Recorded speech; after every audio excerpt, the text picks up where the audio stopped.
It's the second and final day of the G20 summit in Mexico, with the gathering of world leaders struggling to find answers to the global economic slowdown and blaming each other for not doing more to contain the crisis. Chief Political Correspondent Mark Simkin is in Los Cabos. Well, the G20's pledged to take all necessary measures to solve the crisis. It always says that. I think every communique seems to be a carbon copy of the last. But there are some specific measures here. The countries have agreed to chip in $450 billion to the IMF. And that's an attempt to help the IMF try and isolate the eurozone crisis to Europe and indeed help some of the countries in Europe if it comes to that. Also, the European leaders have really said, look, we are serious about this, and they're talking about further banking reform, perhaps integrating their banking systems. Now, it's been reported as a pledge to do this, but if you actually look at the fine detail in the communique, it's quite ridiculously open-ended. The G20 supports Europe's intention to consider concrete steps. Still, leaders are talking of progress. Here's what Barack Obama had to say. All the countries in Europe at this point recognize the need for growth strategies inside of Europe that are consistent with fiscal consolidation plans. And by the way, that's exactly what I think the United States should be thinking about.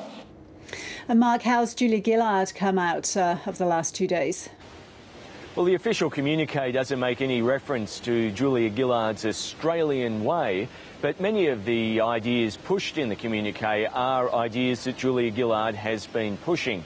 The idea of more money for the IMF, the idea that there should be a balance of a push for growth and jobs as well as just a focus on austerity. Still, Julia Gillard thinks the main takeout for Australia from all of this is it's a reminder of how well the Australian economy's been doing. Some of the other leaders apparently went up to her and, in Julia Gillard's words, talked about Australia and sighed with envy. So here's what Julia Gillard had to say.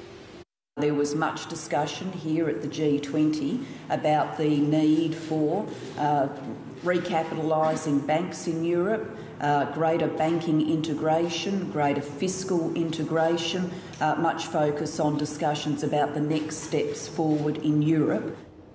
So, Mark, are things really any further forward than they were 2 days ago?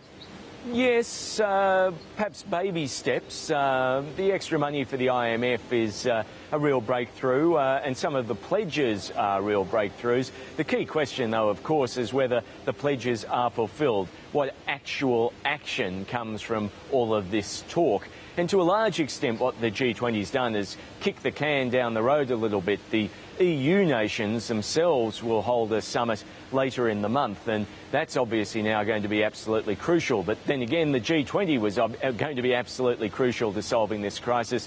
Now it's over to Europe to see if it can sort out its own mess itself. Mark, thank you.